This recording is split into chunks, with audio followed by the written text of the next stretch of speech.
Assalamualaikum warahmatullahi wabarakatuh. Okey, apa khabar semua?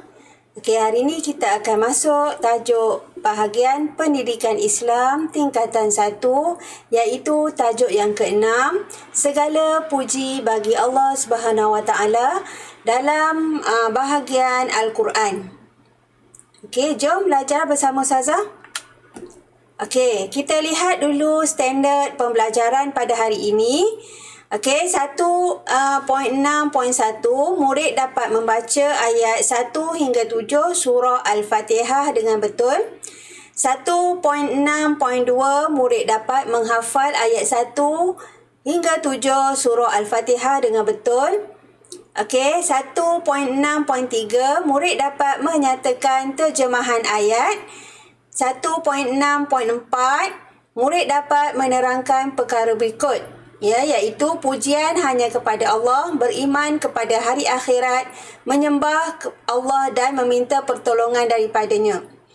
1.6.5, murid dapat menyebut jalan yang diredai oleh Allah. 1.6.6, murid dapat menghuraikan pengajaran ayat 1 hingga 7 surah Al-Fatihah dan menghubungkan dalam kehidupan. Okey, sebelum kita mula, kita baca dahulu surah Al-Fatihah. Ya, mari baca bersama-sama Ustazah. Okey, bersedia ya? Okey, kita mula dengan ta'awuz ya. A'udzu billahi minasyaitonir rajim. Bismillahirrahmanirrahim. Alhamdulillahi rabbil alamin. Ar-Rahmanir Rahim.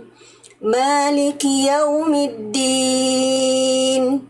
Iyyaka na'budu wa iyyaka nasta'in. Ihdinas siratal mustaqim. Siratal ladzina an'amta 'alaihim ghairil maghdubi 'alaihim waladdallin.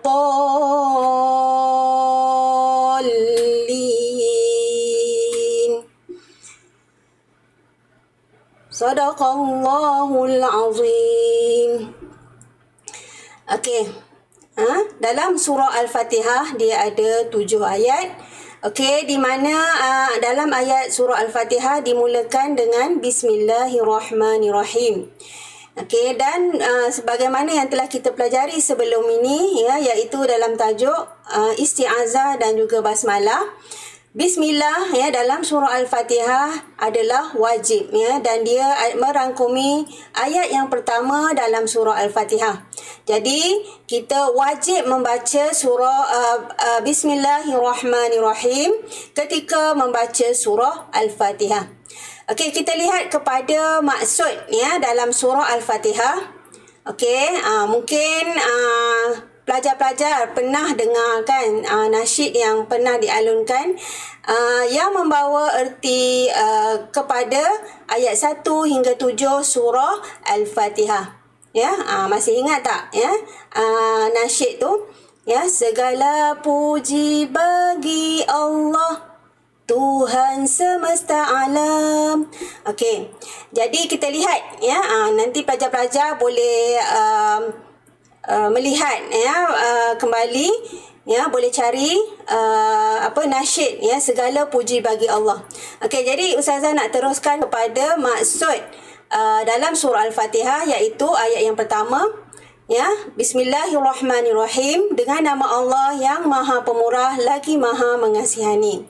Yang kedua, ayat yang kedua, Ar-Rahmanirrahim ya, Alhamdulillahirabbil alamin, segala puji tertentu bagi Allah Subhanahu Wa Taala, Tuhan yang memelihara dan mentadbirkan sekalian alam.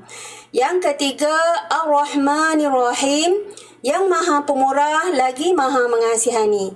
Okey, yang keempat, Maliki Yaumiddin, yang menguasai pemerintahan pada hari pembalasan, iaitu hari akhirat. Yang kelima, hanya kepada Allah Subhanahu Wa Taala saja, hanya kepada Engkau ya Allah kami sembah dan hanya kepada Engkau kami memohon pertolongan. Tunjukilah kami jalan yang lurus, iaitu jalan orang-orang yang Engkau kurniakan nikmat kepada mereka dan bukan jalan orang yang Engkau murkai dan bukan pula jalan orang yang sesat. Okey, kita kupas kembali terjemahan ayat secara terperinci. Okey, yang pertama isi-isi penting yang terkandung dalam ayat 1 hingga ayat 3, okey, iaitu Bismillahirrahmanirrahim. Alhamdulillahirabbil alamin arrahmanirrahim. Okey. Iaitu tiga-tiga ayat ini menceritakan tentang pujian hanya kepada Allah Subhanahu Wa Taala. Di mana kalau kita lihat Bismillahirrahmanirrahim. Ucapan basmalah mengajar kita melakukan sesuatu dengan ikhlas kerana Allah. Jadi bila kita hendak memulakan sesuatu pekerjaan yang baik, sesuatu ibadat yang baik, jadi elok kalau kita mulakan dengan Bismillahirrahmanirrahim. Sehingga kan kalau kita hendak melakukan sembelihan, kalau kita tak baca Bismillahirrahmanirrahim, maka sembelihan itu tidak sah. Okey, kemudian yang kedua ialah Alhamdulillahirabbil alamin. Segala puji dikhususkan hanya kepada Allah Subhanahu Wa Taala, Tuhan yang mencipta dan mentadbir alam. Jadi Alhamdulillah, Ustazah nak petik kat sini ialah tentang kalimah Alhamdulillah. Jadi Alhamdulillah, kita apabila kita menerima sesuatu nikmat daripada Allah Subhanahu Wa Taala, pastilah ataupun kita biasakan diri kita dengan mengucap alhamdulillah. Bila kita mendapat sesuatu nikmat, contohnya mendapat keputusan yang baik dalam peperiksaan, alhamdulillah. Okey, mendapat mendapat sesuatu, contohnya mendapat hadiah daripada guru, so kita ucap alhamdulillah. Sebab segala puji, segala perkara yang baik itu maknanya dikhususkan hanya kepada Allah Subhanahu Wa Taala. Allah yang memberi perkara-perkara yang baik itu dalam kehidupan kita. Okey, kemudian yang ketiga ialah Ar-Rahman dan juga Ar-Rahim. Sebagaimana yang kita tahu, Ar-Rahman Ar-Rahim ni adalah sifat Allah yang sangat pemurah dan juga yang maha pemurah dan juga yang maha penyayang, yang dilimpahkan kepada hamba-Nya. Jadi Allah itu mempunyai sifat yang pemurah, memberi rezeki kepada sesiapa sahaja yang dikehendaki, tak kiralah dia Islam ataupun bukan Islam. Dan manakala Ar-Rahim, iaitu sifat penyayang Allah kepada hamba-Nya, tidak mengira pangkat darjat, tidak mengira siapa pun dia. Jadi bagi orang-orang yang Muslim, bagi orang-orang Islam, Allah amat menyayangi hamba-Nya. Jadi kenapa kalau kita tidak kenapa kita tidak menanam sifat Ar-Rahim dalam diri kita kepada pencipta kita, iaitu Allah Subhanahu Wa Taala. Okey. Kemudian yang kedua, iaitu pada ayat yang keempat, Maliki Yaumiddin. Okey, iaitu tentang beriman kepada hari akhirat. Okey, Maliki Yaumiddin, Malik, iaitu Allah adalah Tuhan yang memiliki hari kiamat, Yaumiddin, iaitu kita lihat yang pertamanya, hanya Allah yang memerintah pada hari pembalasan ataupun hari akhirat. Okey, jadi hari akhirat adalah penghujung kepada segala kehidupan di muka bumi ini, iaitu dari segi haiwan dan juga manusia. Begitu juga dengan makhluk Allah yang lain.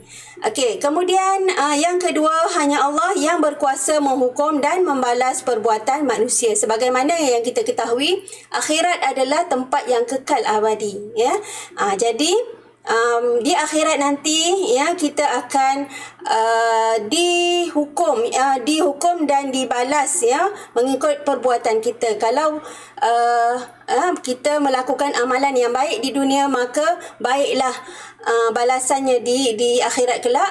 Tapi sekiranya kita banyak melakukan dosa dan melakukan kemungkaran, maka buruklah ya kita punya pertimbangan di akhirat kelak. Ya, okey. Kemudian yang ketiga, segala amalan baik manusia akan disoal, dihitung dan juga ditimbang ya, ataupun kita panggil al-mizan ya. Maknanya segala amalan kita mula daripada kita hidup sehinggalah kita mati. Jadi semua amalan kita akan dihitung dan juga akan disoal di akhirat kelak. Ya, okey. Kemudian yang keempat, semua manusia akan menerima segala ketentuan dan juga hukuman yang diputuskan oleh Allah Subhanahu Wa Taala. Okay, kalau kita lihat dalam surah Al-Waqiah ya, nanti kita akan dibangkitkan ya, Al-Waqiah ya, hari kebangkitan. Okey, iaitu kita akan dibahagikan dengan beberapa golongan ya, sama ada kita ashabul shimal ataupun ashabul yamin. Okey, jadi mudah-mudahan kita mendapat ya balasan yang baik di akhirat kelak. Okey, seterusnya di sini ada sedikit peringatan, iaitu surah Al-Fatihah wajib dibaca dalam solat. Ya, Rasulullah SAW bersabda, la salata liman la yaqra bi Fatihatil Kitab. Okey, maksudnya tidak sah solat sesiapa yang tidak membaca surah Al-Fatihah ya, sebab surah Al-Fatihah adalah rukun solat ya. Okey, kemudian yang ketiga, menyembah dan memohon perlindungan hanya kepada Allah Subhanahu Wa Taala. Okey, iyyaka na'budu wa iyyaka nasta'in ya, maknanya kita perlu ya memohon perlindungan hanya kepada Allah. Ya, tak perlulah kalau kita memohon perlindungan kepada manusia ataupun memohon perlindungan daripada jin dan juga syaitan ya. Okey, jadi menyembah dan memohon pertolongan hanya kepada Allah Subhanahu Wa Taala boleh kita bahagikan kepada dua, iaitu ubudiyah dan juga isti'anah. Ya. Jadi ubudiyah maksudnya menghususkan pengabdian diri hanya kepada Allah. Segala ibadat yang dilakukan hanya ditujukan kepada Allah Subhanahu Wa Taala. Ya, maknanya kita buat sesuatu semata-mata kerana Allah, bukan kerana perkara lain ataupun bukan kerana disuruh ibu bapa, tapi semuanya adalah kerana Allah Subhanahu Wa Taala. Okey, kemudian yang kedua, isti'anah ya, memohon hanya kepada Allah untuk mendapat kebaikan dan menolak keburukan dunia dan akhirat ya. Okey. Seterusnya yang keempat ya, jalan yang diredai oleh Allah Subhanahu Wa Taala, iaitu pada ayat ihdinas siratal mustaqim siratal ladzina an'amta 'alaihim ghairil maghdubi 'alaihim waladdallin. Okey, jalan yang diredai oleh Allah. Okey, apa dia jalan yang diredai oleh Allah ya? Maknanya segala amalan, segala perkara yang kita lakukan di dunia ini mestilah mendapat keredaan Allah Subhanahu Wa Taala. Ya, Allah mengajar kita supaya memohon hidayah ke jalan yang benar. Ya, hidayah merupakan perkara yang paling penting dalam kehidupan manusia untuk mencapai kebahagiaan di dunia dan di akhirat. Golongan yang benar dan mendapat petunjuk ialah orang yang beriman dan mengikut ajaran Islam yang diajar oleh Rasulullah SAW. Okey, jadi kita kena sentiasa ya memohon dengan Allah Subhanahu Wa Taala ya, dalam solat kan kita baca surah Al-Fatihah.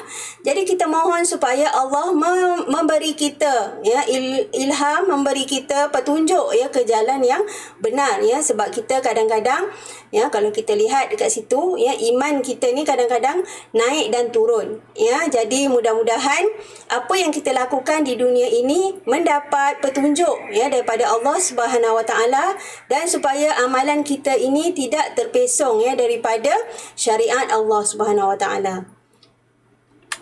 Okey, seterusnya kita pergi kepada pengajaran ayat ya. Apa yang kita dapat simpulkan daripada ayat 1 hingga 7 surah Al-Fatihah?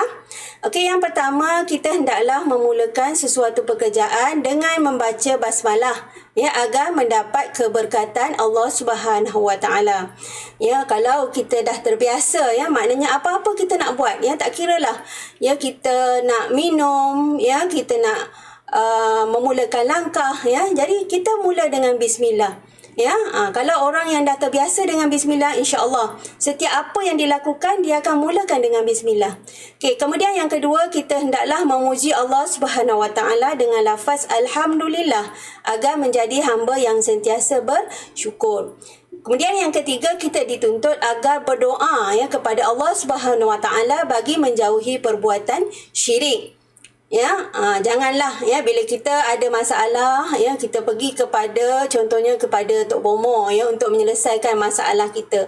Sebenarnya ya, masalah yang kita hadapi sebenarnya boleh kita atasi di rumah ya, dengan contohnya solat ya, dengan membaca Al-Quran, dengan berzikir ya. Banyak lagi perkara-perkara yang kita boleh lakukan. Okey, kemudian yang keempat, setiap muslim hendaklah memohon hidayah kepada Allah Subhanahu Wa Taala agar beroleh kejayaan di dunia dan di akhirat. Ya, kena sentiasa ya berdoa ya untuk memohon hidayah Allah ya. Rabbana atina fid dunya hasanah wa fil akhirati hasanah. Ya, kita nak dua-dua, dunia pun kita nak baik, akhirat pun kita nak baik. Okey. Kemudian yang terakhir, kita hendaklah meyakini ya ganjaran dan balasan Allah Subhanahu Wa Taala pada hari kiamat sebagai motivasi untuk beramal soleh dan menghindari kejahatan. Ya, jadi di sanalah ya, di akhiratlah adalah tempat yang kekal abadi ya. Mudah-mudahan ya, apa yang kita lakukan di dunia ya, ad-dunya mazra'atun lil akhirah ya, maknanya dunia ini adalah ladang untuk akhirat. Okey, kita imarahkanlah ya, kita imarahkanlah kehidupan kita ya dengan segala amalan-amalan yang baik. Semoga ya satu hari nanti di akhirat nanti kita akan menerima balasan yang setimpal dengan amalan kita di dunia. Okey, jadi itu saja ya untuk pembelajaran kita pada hari ini. Jadi Ustazah ucapkan ya terima kasih ya, semoga pelajar-pelajar dapat ya mengamalkan surah Al-Fatihah ya, memang kita amalkan ya sebab dia dalam solat ya, dan juga dapat membaca ya, sentiasa memperbaiki bacaan dalam surah Al-Fatihah ya. Dia tak banyak, dia ada 7 ayat saja. Jadi sentiasa memperbaiki bacaan supaya bacaan kita yang dalam solat kita diterima oleh Allah Subhanahu Wa Taala. Jadi itu saja dari Ustazah. Aqulu qawli hadza wa astaghfirullahal azim li wa lakum. Wassalamualaikum warahmatullahi wabarakatuh. Jumpa lagi dalam sesi pembelajaran yang akan datang. Terima kasih.